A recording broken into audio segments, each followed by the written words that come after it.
They towed my car from my own community. At 2:11 a.m., a private truck lifted it and left me with a $325 bill. One line in the rules sent that fee back to zero. Let me show you the paper trail. If I lose, I pay the fee and risk another tow. If I win, the fee vanishes and the towing policy changes. Here's the trail we'll follow. Exhibit A, the towing notice. Exhibit B, the HOA parking rule. Exhibit C, the state towing law. Exhibit D, the tow company contract and the written authorization. Exhibit E, the board's decision. Don't argue feelings. Argue documents. Our HOA requires a permit hanging from the rearview mirror overnight. That night, I had a guest. The permit slipped when they adjusted the mirror. At 2:11 a.m., a truck rolled in and removed the car. There's a big red sign at the entrance that says Tow Away Zone. But here's the question that matters. What exactly authorizes the tow? A sign by itself isn't magic. Rules, plus the law, plus a valid authorization, that combination is what counts. Exhibit A is the notice from the tow yard. It lists the lot number, the time, the plate, and a short reason: permit not displayed. Okay. But the notice never cites the specific section of the rules that allows immediate towing for a missing permit. Was I supposed to get a violation first? A warning? A door tag? If the process isn't written, it's very hard to enforce. So, we move to the source. Exhibit B is the HOA rulebook. Two sections matter. Section 6.2 says overnight parking requires a visible permit. No surprise. Section 6.4 is the key. Enforcement may include towing pursuant to state law and posted signage. That phrase is the fulcrum of this entire case. It doesn't say tow whenever you feel like it.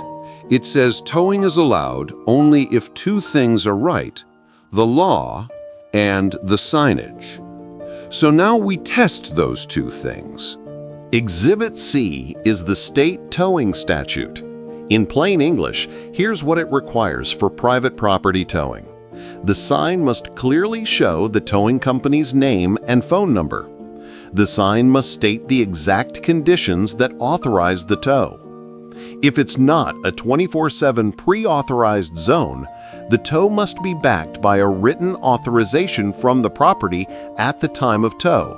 Translation: if the sign is wrong or the authorization is missing, the tow is wrong. Remember Section 6.4, pursuant to state law and posted signage. If either leg is shaky, the tow falls over. Exhibit D is the vendor contract and the authorization for this tow. I emailed the manager and requested two things. One, the clause in the contract that allows towing in our community, and two, the written authorization for the 2:11 a.m. tow. The contract says the company can tow upon specific request or in posted tow-away zones.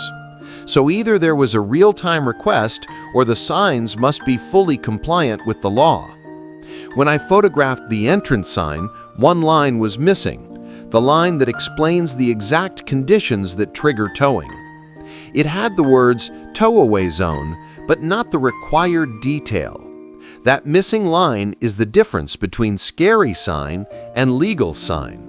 Now the appeal. Keep it short, calm, and all on paper. Step 1. Cite Section 6.4 from the rulebook. Towing only pursuant to state law and posted signage. Step 2.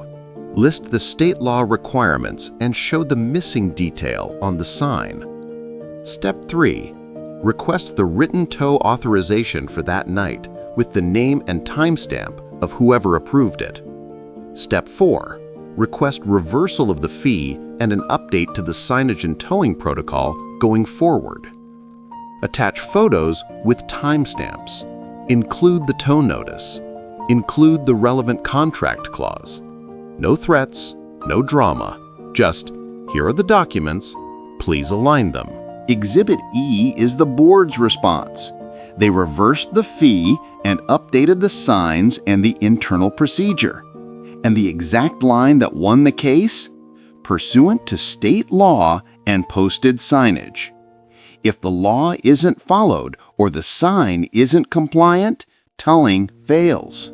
Before you pay a tow bill from your HOA community, do this.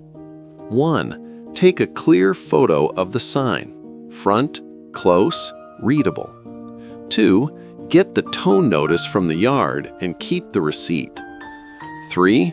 Email the manager requesting the written authorization for your tow and the contract clause that allowed it.